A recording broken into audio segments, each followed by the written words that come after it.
प्रदोष के समय पर, उससे पहले लक्ष्मी और दरिद्रता फिर भ्रमण पर निकलती है।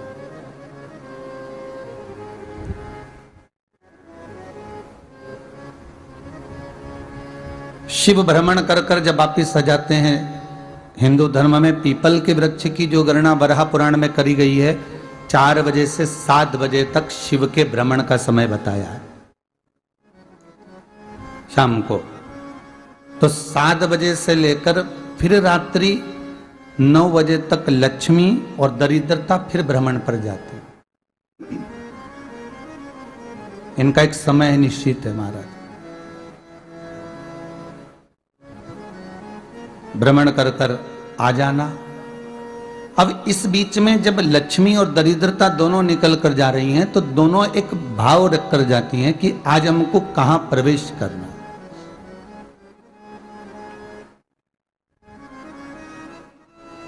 आज हमें किस जगह पर प्रवेश करना है, आज हमें कहां पहुंचना है, आज हमें किस जगह जाना है। और जिस नगर में जिस मार्ग से लक्ष्मी और दरिद्रता निकल कर जाती है, ये दोनों का जब निकलना होता है, इनको स्थान दिया गया जहां पर स्वच्छता हो, घर के दरवाजे पर रंगोली डली हुई हो, द्वार पर जल छीटा गया हो। महाराज, उस द्वार पर लक्ष्मी प्रवेश करती है तो दरिद्रता भी जाने लगती है अंदर। जब दरिद्रता अंदर जाने लगती है तो लक्ष्मी उसको रोक देती है। पहले मैं देखकर आती हूं कि तेरे लिए स्थान है कि नहीं है, तू यहां रुक।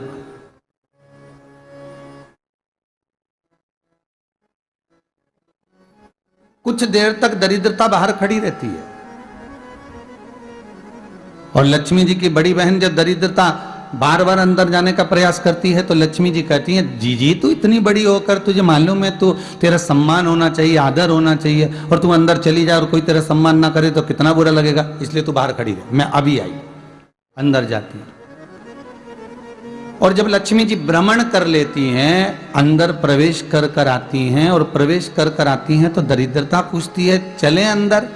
तो लक्ष्मी जी कहती हैं, तुझे मालूम नहीं है क्या जी कि जिस घर में मैं प्रवेश कर जाती हूं उस घर में फिर दरिद्रता नहीं जा सकती, क्योंकि यह तेरा वचन था, यह तेरा वचन था। अपन दोनों का जब मंगल विवाह हुआ था, मेरा विवाह जब नारायण के साथ में हुआ और तुम्हारा विवाह जब दुस्साह मुनि के साथ हुआ, दरिद्रता का विवाह दुस्साह मुनि के साथ हुआ। जब अपना दोनों का विवाह हुआ था तो अपन दोनों ने एक वादा करा था कि जिस घर में लक्ष्मी प्रवेश कर जाएगी उस दिन फिर दरिद्रता नहीं जाएगी, और जिस घर में दरिद्रता प्रवेश कर जाएगी उस घर में फिर लक्ष्मी नहीं जाएगी।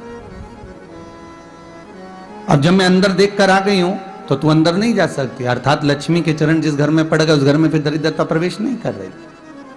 चलते चलते फिर दरिद्रता ने देखा और लक्ष्मी जी इसको लेकर गई और लक्ष्मी जी ने देखा कि इसके दरवाजे पर जल नहीं छीटा गया, इसके दरवाजे पर ना रंगोली डली है, इसका द्वार साफ नहीं हुआ है,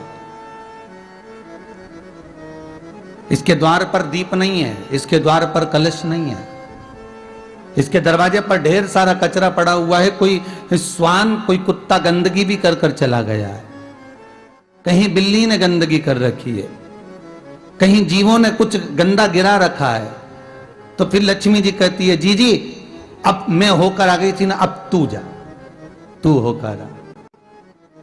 और दरिद्रता प्रवेश करती है तो अंदर जाकर क्या देखती है दरिद्रता कि इतनी सवेरे से मैं घूमने इनके दरवाजे पर आई और ये तो सब चादर तान के चकाचक गुर्राटा भर भर कर सो रहे हैं। तो दरिद्रता कह देती है, तुम्हारा भाग्य ही बेकार है, तुम्हें क्या करूं, तुम ऐसे ही सोते रहो। और दरिद्रता गुस्से में बाहर निकल कर आती है, लक्ष्मी से कहती है, लक्ष्मी तू इसके घर में जाना ही मत ही। तो दरिद्रता को कहती है, जी तेरी बात नहीं मानूंगी क्या मैं? लक्ष्मी जी बोली, मैं तेरी बात नहीं मानूंगी, बिल्कुल नहीं जाऊंगी इसके घर में, तू चिंता मत कर, चल आगे चले। फिर आगे बढ़े। ये लक्ष्मी और दरिद्रता का प्रवेश है। आपके घर का द्वार आपके घर का दरवाजा। फिर निवेदन करूंगा एक बहुत सुंदर बात, हमें महाराष्ट्र से सीखना चाहिए, हमें साउथ से सीखना चाहिए, दक्षिण से। जिस समय पर भक्ति देवी यमुना जी के घाट पर रो रही थी अपने पुत्र ज्ञान और वैराग्य को गोदी में लेकर, समय देवऋषि नारद ने एक प्रश्न किया था कि तुम कहां पर पोषित हुई हो, तुम्हें ऊर्जा कहां से प्राप्त हुई? तो कहा मैं गुजरात से तो चली हूं। और वहां से चलती चलती भक्ति देवी कहती है मैं बहुत दुखी होकर, बूढ़ी होकर, द्रवित होकर, बड़ी दुख में वहां से चलते चलते जब मैं महाराष्ट्र में पहुंची तो मैंने वहां जाकर देखा कि वहां पर लोग हर पल हर घड़ी ब्रह्म मुहूर्त में उठकर स्मरण करते हैं, नाम जाप करते हैं और दरवाजे पर जल छीट कर रंगोली डालते हैं। तो कह रही है कि वहां पर मैं थोड़ी अवस्थावान होने लगी, वहां मुझे अच्छा लगने लगा। फिर जब मैं और आगे पड़ी, दक्षिण में जब पहुंची, वहां पर जाकर मैंने देखा कि सुबह से उठकर मंगलाचरण, मंगला स्तोत्र और वेदों की ध्वनि होने लगी। वहां पर मैं और आनंदित हो गई।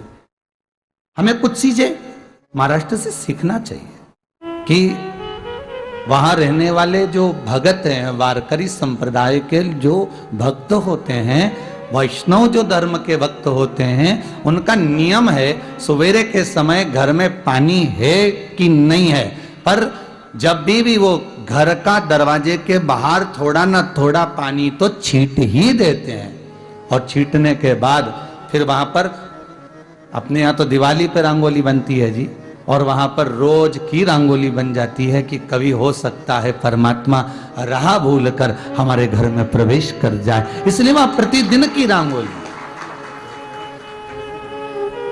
प्रतिदिन।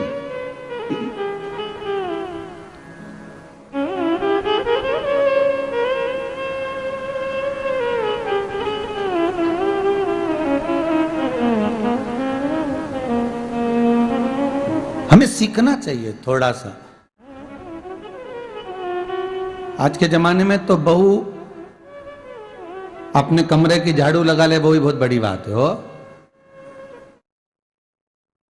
खड़ी खड़ी बहू ये देखती रहेगी कि नौकरानी सही से झाड़ू लगा रही, वहां से लगा के लाओ, इधर से हेड के ले जाओ, वहां से कचरा सोरो, वहां से पोछा लगाओ। खड़ी रहेगी, उंगली से बताती रहेगी, पर इतना नहीं बनेगा कि सेविका से, नौकरानी से, दासी से कह दे कि तू मम्मी पापा के कमरे की लगा ले, मैं मेरे कमरे की लगा लूंगी, तू जा उधर। थोड़ा दया का भाव अगर होता तो उसके मन में भी आता कि मेरी बड़ी सेठानी तो अपनी जगह पर है, पर छोटी तो सेठानी की भी बड़ी सेठानी है जो मुझ पर करुणा करती रहती है।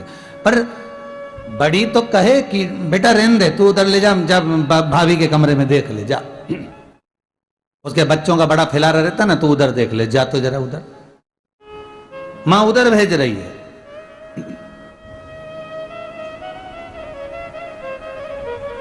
थोड़ा सेवा का भाव हमारे भीतर हो। और एक निवेदन तो हमेशा करा है और अब आज भी करता हूं, पूरे घर की सफाई करवाओ, पूरे घर में तुम पोछा झाड़ू जो चाहे करवाओ, मना नहीं है। पर एक निवेदन है, रसोई घर के अंदर बहू और बेटी ही जाकर भोजन बनाए तो अन्नपूर्णा सदा कृपा करती है महाराज। बहू और बेटी ही।